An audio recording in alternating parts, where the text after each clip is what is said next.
सरकार का जो बजट 25-26 का है वो सर्वांगीण विकास की ओर इंगित करता है।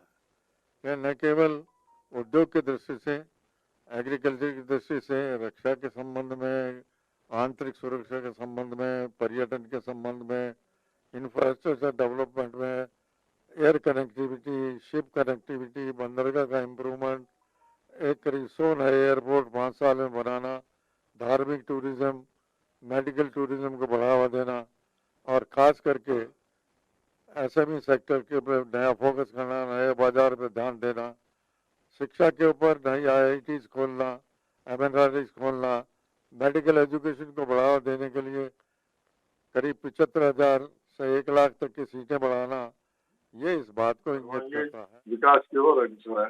इसमें ग्रामीण क्षेत्र का भी, महिला का भी, युवाओं का भी, यूनिकॉर्न स्टार्टअप्स का भी, इंडस्ट्री का भी, सभी का ध्यान रखा गया। रिसर्च डेवलपमेंट को बढ़ावा देने के लिए, आईटी को बढ़ावा देने के लिए, आर्टिफिशियल इंटेलिजेंस के लिए शिक्षण संस्थान खोलने के लिए, नए नए जो पाठ्यक्रम और इंस्टीट्यूशन बनाए हैं उसके लिए मेरा ऐसा मानना है कि सभी दृष्टि से ये बजट अच्छा है। टैक्सेशन की दृष्टि से भी हम देखें तो करीबन नए रिजीम में 12 लाख रुपए तक की मिडिल क्लास वालों को छूट है। पुराने रिजीम वालों में टैक्स स्लैब बढ़ा है, 2.5 लाख जो पहले था उसको 4 लाख किया और उसको स्लैब्स करके पहले 15 लाख के ऊपर ही 30% में चला जाता था, अब 20 लाख तक 20% है, उसके ऊपर 20 से 24 जाए तो 25% है और बाकी फिर 30% है 24 लाख से ऊपर अगर इनकम जाती है तो इससे हाथ में बचत पैसा होगा, उत्पादन बढ़ेगा। बेरोजगारी की समस्या को दूर करने के लिए जितने पैरामीटर्स हैं मछली उद्योग को, एनिमल हस्बेंड्री को, खेती को, जैविक खेती को, इनको बढ़ाने की जिग वर्कर्स के लिए बात की है, उनका रजिस्ट्रेशन सरलीकरण किया है, उनको आर्थिक सहायता 2 करोड़ तक की मिलने की संभावना है। महिला उद्यमियों के लिए सेल्फ हेल्प ग्रुप जीतते हैं, सेल्फ हेल्प ग्रुप को बढ़ावा मिलेगा। राज्य सरकारों को करीब 1.5 लाख करोड़ रुपए का 1.5 लाख करोड़ रुपए का एक बजट बनाया है जिससे राज्यों को उनको औद्योगिक संरचना के लिए या इंफ्रास्ट्रक्चर डेवलपमेंट के लिए फंड करीब 20 साल तक के लिए बगैर ब्याज के उनको ऋण मिलेगा। इससे प्रदेश विकसित होंगे तो भारत विकसित होगा। आत्मनिर्भर भारत की दृष्टि से इलेक्ट्रॉनिक्स है, इलेक्ट्रॉनिक्स के ऊपर टैक्सेशन कस्टम्स की दृष्टि से कम की है। उसी तरह से बहुत सी दवाइयाँ जो जीवन रक्षक दवाइयाँ होती हैं उसमें कस्टम ड्यूटी से बिल्कुल छूट दी गई है। 36 दवाएं जो जिनमें पहले छूट थी उनको और छूट दी गई है। तो मेरा ऐसा मानना है कि राजस्थान चैम्बर ऑफ कॉमर्स का मानना है कि करीब हम तीसरी इकोनॉमिक पावर बनेंगे, जो मोदी जी का 47 तक का सपना है, इस बजट के माध्यम से उसकी शुरुआत हो चुकी है। एक बात जरूर है कि लेबर पॉलिसी, मैन्युफैक्चरिंग सेक्टर को बढ़ाना है तो लेबर पॉलिसी में आमूलचूल परिवर्तन करना पड़ेगा। जो कोड बनाया था, 4 कोड लेबर एक्ट में बनाए थे, वो शायद अभी तक श्रमिक वर्कर्स की विरोध के कारण से अभी अटका पड़ा है। मेरे ख्याल से उसको भी इस बजट के अंदर या इस बजट के बाद उसके बारे में भी उस पॉलिसी निर्धारित की जानी चाहिए जिससे मैन्युफैक्चरिंग सेक्टर और गति पकड़ेगा। गति शक्ति जो मोदी जी की डाटा अवेलेबल करने की बात है वो डाटा भी शेयर होंगे। आर्टिफिशियल इंटेलिजेंस को बढ़ावा देने के लिए, स्टार्टअप्स को बढ़ावा देने के लिए मुद्रा लोन की राशि बढ़ाई है। किसान क्रेडिट कार्ड की लिमिट 2 लाख थी, उसको 5 लाख किया है। माइक्रो इंडस्ट्रीज को 5 लाख तक का credit card small scale SME sector को दिया है। एसएमई सेक्टर के एक्सपोर्ट को बढ़ाने के लिए सारे प्रयत्न किए जाएंगे। एक्सपोर्ट लर्निंग के बारे में ध्यान दिया गया है और बीमा क्षेत्र के अंदर 49% की जगह 74% की जगह 100% की फॉरेन डायरेक्ट इन्वेस्टमेंट परमिट किया है। इससे आम बीमा की प्रीमियम राशि कम होगी। सीनियर सिटीजन्स का भी ध्यान रखा है। मेडिकल टूरिज्म के माध्यम से मुद्रा डॉलर भी आएंगे और लोगों का स्वास्थ्य रक्षण भी होगा। स्वास्थ्य पे बजट बढ़ा है, डिफेंस में बजट बढ़ा है, सबसे ज़्यादा बजट तो डिफेंस पर है। उसके बाद होम अफेयर्स है, फिर एग्रीकल्चर है, आईटी क्षेत्र है। सभी में पुराने जितने भी आयाम थे उन आयाम में बढ़ोतरी की है। सर ईवी जो है उनको लेकर काफी सरकार ने इस बार इम्प्लीमेंट किया है। ईवी जो कार्स हैं वो सस्ती होंगी, बैटरी सस्ती होंगी। कितना उद्योग जगत को कितना फायदा मिलेगा इससे? मैं DS Bhandari, senior vice president Rajasthan chamber of commerce and industry. मेरा कहना यह है, सबसे पहले तो मैं साधुवाद दूंगा जो फाइनेंस मिनिस्टर हैं सीतारमन जी और जो प्रधानमंत्री मोदी जी, जिनके नेतृत्व में एक चहुमुखी विकास का एक बजट आया है, जिसमें सिर्फ इंडस्ट्रीज का ध्यान नहीं रखा, एग्रीकल्चर का ध्यान रखा, एजुकेशन का ध्यान रखा, मेडिकल का ध्यान रखा और इससे ज्यादा टूरिज्म इंडस्ट्री, मेरे ख्याल से सारे सेक्टर्स का उन्होंने देखा है। और इन्हीं सेक्टर की वजह से हमारा विश्वास है कि हमारी इकोनॉमी जो 5 है उससे 30 पायदान पे पहुंचने में कोई ज्यादा देर नहीं लगेगी। जैसा आपने कहा है कि जैसे इलेक्ट्रिक बैटरीज हैं दूसरे, तो जब इन्होंने एमएसएमईज में और इंडस्ट्री में जब इतनी फैसिलिटीज दी हैं कि आज देखिए टर्म लोन 20 करोड़ का कर दिया है इन्होंने स्टार्टअप के लिए। उन्होंने जो माइक्रो जो छोटी छोटी इंडस्ट्रीज हैं जहाँ 3 वर्कर्स हैं 5 वर्कर्स हैं उनके लिमिट 5 लाख कर दी है। तो इन सारी फैसिलिटीज को देखते हुए मेरा ये विश्वास है कि इंडस्ट्रीज में प्रोडक्शन बूस्ट होगा। लिमिट्स, इनकम टैक्स लिमिट में उन्होंने बहुत सहूलियतें दी है। एक जो सेक्टर था जो हमारा विश्वास था कि शायद फाइनेंस मिनिस्टर उस पर ध्यान देंगी, वो था फ्यूल के ऊपर, फ्यूल को जीएसटी में लाने का। वो शायद इस बजट में वो न कर पाई। स्पेशली हमारा विश्वास था कि कम से कम जो फ्यूल इंडस्ट्रीज में काम आता है, क्योंकि फ्यूल एक बहुत ज्यादा कॉस्ट का एक एलिमेंट होता है इंडस्ट्रीज में, वो इंडस्ट्रीज के लिए कम से कम हमारा विश्वास था कि शायद वो फ्यूल जिसमें डीजल आता है, एलडीओ आता है, फर्नेस ऑयल आता है, इनको कम से कम जीएसटी में ला सकते थे, जिससे कि फायदा हुआ। लेट्स होप कि in the future they really look into it, but overall ये बजट बहुत प्रगतिशील है। सर एमएसएमईज को लेकर काफी सरकार ने इस बार ध्यान दिया है। महिलाओं के लिए वो एमएसएमईज के लिए लोन्स के दायरे बढ़ाए, कई नई इन्वेस्टमेंट सरकार ने की। देखिए, मैं RS Gemini, senior vice president chamber of commerce. ये निश्चित रूप से ये तो तारीफ काबिल बात है कि पॉलिटिशियन मोस्टली भाषण देते हैं और उसको क्रियान्वित कम करते हैं, लेकिन पीएम मोदी जी ने इस बजट से ये साबित करने की कोशिश की है कि हम सिर्फ भाषण ही नहीं करते, हमारा लक्ष्य जो है 2030 को लेकर चल रहे हैं, उसको वहां जो प्राप्ति करनी है उसको लेकर इन्होंने सब क्षेत्र में ध्यान दिया है, जिसमें एसएमई में या पर्यटन में या जो भी है, मेरे सब वक्ताओं ने बताया भी है, सब कुछ किया है। लेकिन मैं एक बात मोदी जी को इस बार नहीं किया है, लेकिन आगे के लिए ये कहना चाहता हूं, क्योंकि ये बात कहना बहुत जरूरी है कि क्या रह गया। अच्छा किया वो तो सब कह रहे हैं। एक तो एक नेशन और एक भारत की बात जो प्रधानमंत्री ने करी है, उसमें एक इलेक्ट्रिसिटी एक ऐसा सब्जेक्ट है जो कि रॉ मटेरियल्स पूरे हिंदुस्तान में सब स्टेटों में लगता है, और औद्योगिक चाहे एसएमई हो, चाहे बड़ी हो, चाहे छोटी हो, कोई हो, उसके लिए इलेक्ट्रिसिटी होना चाहिए। उसका एक टैरिफ होना चाहिए पूरे हिंदुस्तान का, जिसकी डिमांड हमने चैम्बर से पहले भी की थी। और दूसरी बात, एक क्या कर रखा है कि मान लीजिए आप यहाँ व्यापार कर रहे हैं, सब जगह जीएसटी का रजिस्ट्रेशन कराएं। अरे जब एक जगह आपने एक टैक्स एक जगह करा दिया तो एक आधार कार्ड से जोड़िए। अब समस्या इसमें आती है और स्टेट इसमें प्रॉब्लम करती है, तो मोदी जी के लिए कोई बड़ी बात नहीं है। उन्होंने पहले भी वैट को भी ऐसे ही सुलझाया था, इसको भी सुलझा सकते हैं। तो मेरा कहने का मतलब इन दी ऑल ये 2-3 चीजें ऐसी इंपॉर्टेंट है जिसका इफेक्ट इतना जबरदस्त पड़ेगा कि सब जगह इसकी जरूरत है। और अभी जहां तक सवाल ये है कि अब जैसे एसएमई के लिए उन्होंने कहा है कि साहब हम 5 लाख तक की गारंटी का करेंगे, बहुत क्रेडिट कार्ड दे देंगे, बहुत अच्छी बात कही। ये बहुत दिनों से हम लोग डिमांड कर रहे थे। इस तरीके की इन्होंने जो अभी इन्होंने मेडिकल में भी देखिए आप सीटें बढ़ाई, 10,000 सीट बोल दी हम कर देंगे, बहुत बड़ा अचीवमेंट है। इससे क्या होगा कि हमारे जो युवा है उनको आगे पढ़ने के लिए स्थान मिलेगा और हमारा देश में एक नई युवाओं में को पढ़ने की, आगे बढ़ने की चीज बढ़ेगी। तो जो किया है वो मैं आशा करता हूं कि इसी प्रकार से अगर यही सोच और यही पॉजिटिव सोच से चलते रहेंगे तो निश्चित रूप से ये बहुत बड़े हमारा हिंदुस्तान का जो कह रहे हैं 30 नंबर पर आ जाएगा, निश्चित रूप से आ जाएगा 100 पर 2030 में। ऐसी मेरी शुभकामनाएं। सर स्टार्टअप्स के लिए भी कई स्कीम्स लेके आए हैं, युवा रोजगार, युवा उद्यमियों के लिए भी कई स्कीम्स आई हैं। देखिए, स्टार्टअप के लिए मैं समझता हूँ जो सबसे इम्पोर्टेंट स्कीम आई है, 5 लाख ऐसे उद्यमी जो पहली बार उद्यमी बन रहे हैं, एंटरप्रेन्योर बन रहे हैं, उनको 2 करोड़ रुपए का लोन दिया जाएगा बहुत कम रेट ऑफ इंटरेस्ट पे और बिना किसी कोलेटरल के, बिना किसी सिक्योरिटी के।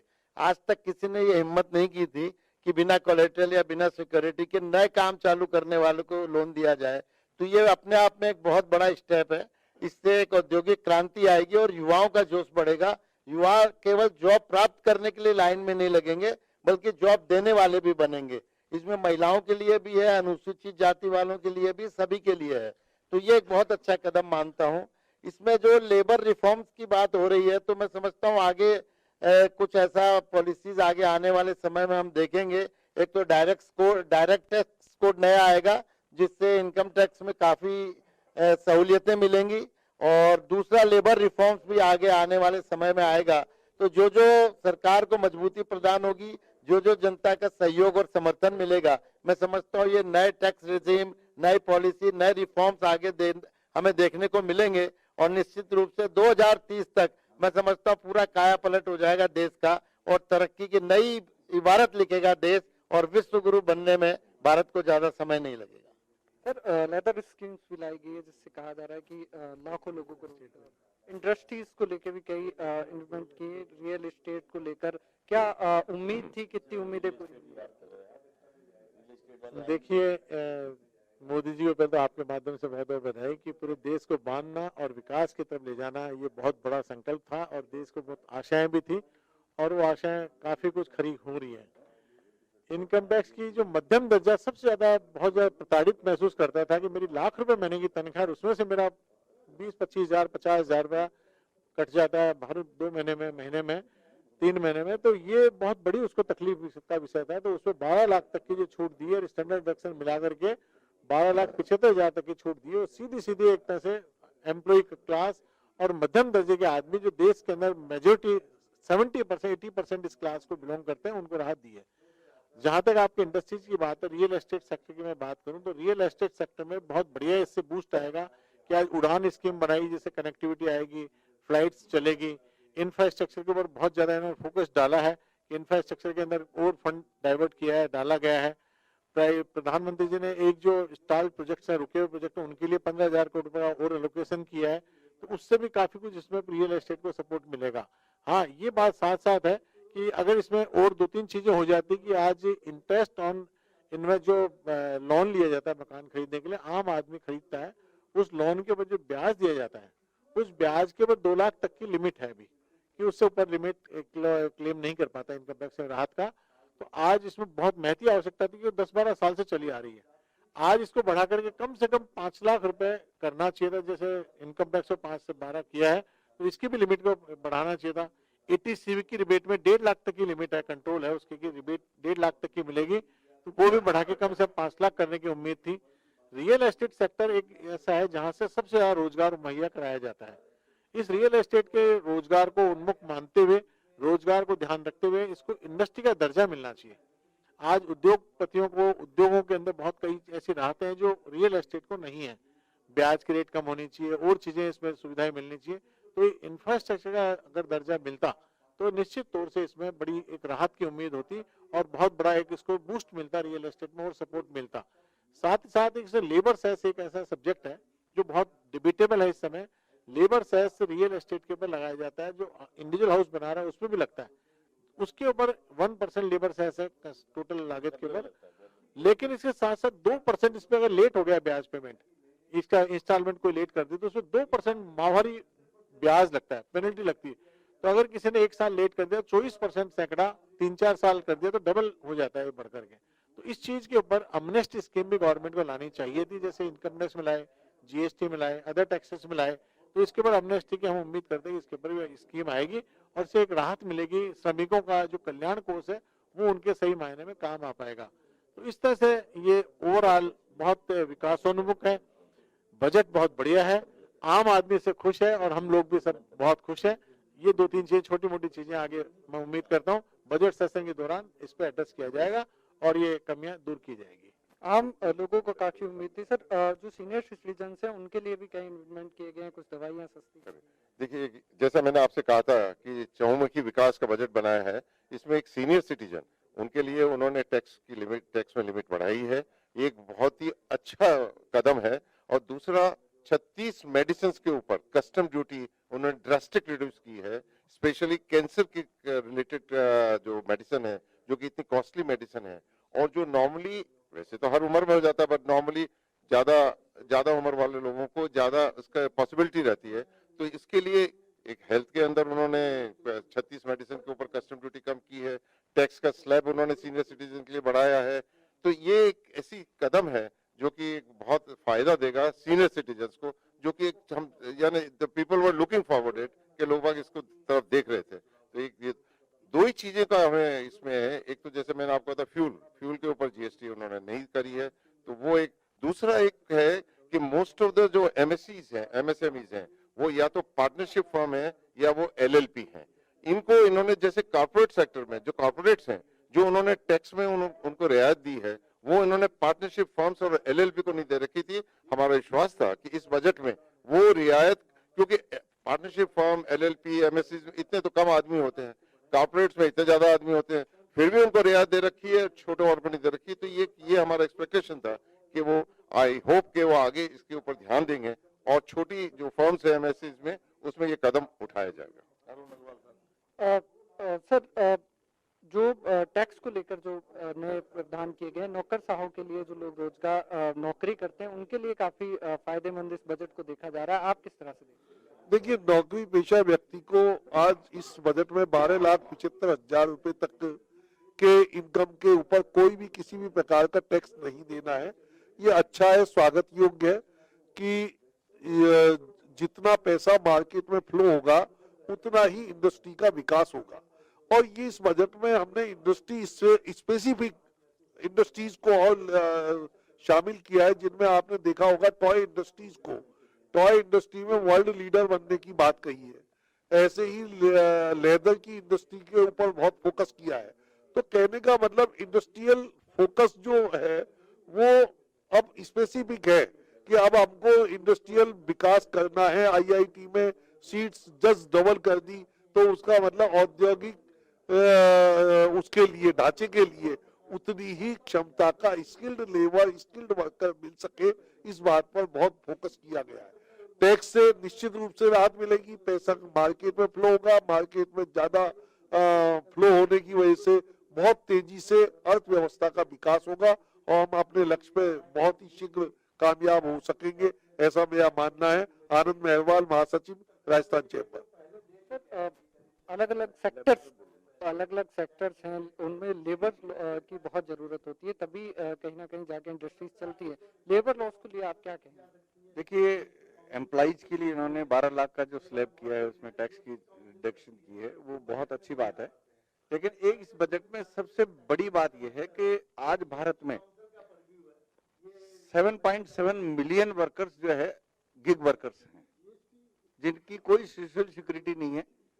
कंपनियां उनका किस तरह से काम करती है, इस बजट में उन्होंने सोशल सिक्योरिटी से इसको जोड़ा है और इसके लिए अलग से नियम कानून बनेंगे। वो बहुत लोगों को फायदा होगा, क्यों आज की तारीख में गिग वर्कर्स का कोई धनी-धोरी नहीं है। इससे इस बजट में उन्होंने जो प्रोविजन किए हैं, बहुत अच्छे प्रोविजन किए हैं।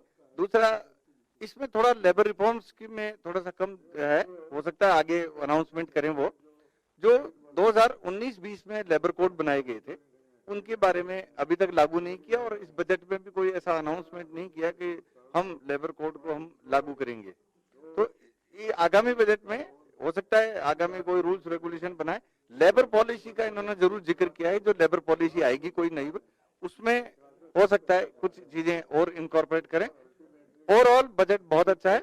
इसके मोदी जी को और सीतारमण जी को बहुत बहुत धन्यवाद। जो छोटे व्यापारी हैं उनको काफी समस्याएं रहती थी, उनके लिए भी अब नई स्कीम्स लॉन्च की गई है। छोटे व्यापारियों के लिए अगर इनकम टैक्स पर्पज से बात कर रहे हैं आप या नॉर्मल उससे बात कर रहे हैं, छोटे एमएसएमएसई में definitely they have taken a pains on the MSMSE. उन्होंने स्पेसिफिकली बोला कि कितने करोड़, 25 करोड़ से 30 करोड़ लोग एमएसएमएसई के उससे जुड़े हुए हैं, जिनकी परिवार और उद्योग में जुड़े हुए हैं। तो एमएसएमई सेक्टर हमारे इंडिया के लिए बहुत इंपॉर्टेंट है। इन्होंने उसके लिए क्रेडिट्स बढ़ाई हैं, एक फंड क्रिएट किया है, एमएसएमई फंड क्रिएट किया है, क्रेडिट लिमिट जो माइक्रो वाले हैं उनका 5 से लेकर 10 लाख कर दी गई है। 5 लाख तक की क्रेडिट लिमिट कर दी गई है उनकी, जो क्रेडिट कार्ड के थ्रू पेमेंट दे सकते हैं। तो माइक्रो से लेके मिड एमएसएमई की पूरी ही जितनी भी एमएसएमई की इंडस्ट्री है, व्यापारी हैं, उनके लिए विशेष ध्यान दिया गया है इस बजट में। सर ओवरऑल अगर बात की जाए, व्यापारियों के लिए सरकार ने तमाम रास्ते खोले, उद्योगों के लिए, महिलाओं के लिए, एमएसएमई के लिए तमाम रास्ते खोले गए, किस तरह से देखते हैं?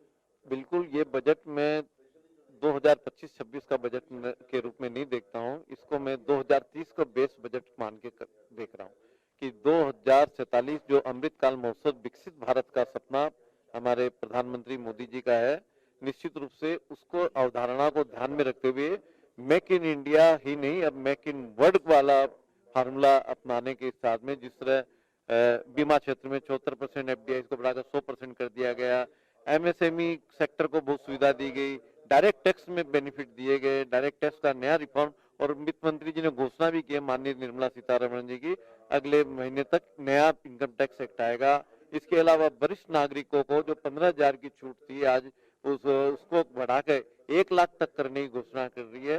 ये सारे कदम निश्चित रूप से, और इस बजट में विशेष बात ये देखी गई कि ये बजट मिडिल क्लास को केंद्रित करके किया गया, क्योंकि माइक्रो और स्मॉल इंडस्ट्री जो है, जैसे उनका लिमिट बढ़ाना 5 लाख रुपए तक का माइक्रो वालों को क्रेडिट कार्ड, स्टार्टअप को विशेषकर 10,000 करोड़ का फंड का प्रावधान किया गया है, क्योंकि स्टार्टअप हमारे देश में युवाओं की संख्या पूरे वर्ल्ड में सबसे ज्यादा है, और वो हमारे प्रधानमंत्री जी बोलते भी कि रोजगार लेने वाले मत बनो, रोजगार देने वाले बनो। तो ऐसे में स्टार्टअप निश्चित रूप से एक बहुत बड़ा अहम योगदान देश की इकोनॉमी में भी देगा, और देश को विकसित करने के लिए भी उसका बहुत बड़ा योगदान रहेगा। सर जो शहर में जो गरीब लोग निवास करते हैं उनके लिए भी सरकार योजना लेके आएगी, इससे कितना इंडस्ट्रीज को फायदा होगा, कितना उद्योग जगत से जो जुड़े हुए लोग हैं कितना फायदा होगा? सरकार की इस स्टेप से ये सबसे बड़ा फायदा होगा कि सब नीचे के स्तर के लोगों का भी स्तर सुधरेगा। जैसे सरकार ने एमएसएमई को जो सपोर्ट कर रही है, उससे धीरे धीरे लोगों का विश्वास व्यापार में बढ़ेगा, और धीरे धीरे जैसे एमएसएमई वगैरह बढ़ेगी तो उससे कहीं ना कहीं देश के विकास में बहुत बड़ा सहूलियत मिलेगी। और सरकार जिस तरीके से अभी इन्होंने 1.5 लाख करोड़ का जो बजट के अंदर इन्होंने पर्यटन वगैरह और शिक्षा पे जो ये बजट निकाला है, इससे निश्चित ही सरकार को बहुत बड़ा फायदा होने वाला है, और यहाँ के रहवासियों को बहुत बड़ा फायदा होगा। सर विकास के विजन को किस तरह से देखते हैं? इस बजट को, विकास के विजन को किस तरह से देखते हैं? विकास का विजन जो मोदी जी ने 2047 का विजन लिया हुआ, ये उसी का एक हिस्सा है, और जो धीरे धीरे अनवरत चलता रहेगा। हर साल नई नई एक्सपेरिमेंट्स होकर के नए नए जो सुझाव आते जा रहे हैं, उनको सरकार सबको सम्मिलित करती है। चैम्बर की तरफ से भी सुझाव गए थे, वो भी सरकार ने उनमें से उनको माना है, और कहीं ना कहीं इन सब चीजों का समावेश होकर के बहुत ही अच्छा बजट सरकार ने दिया है।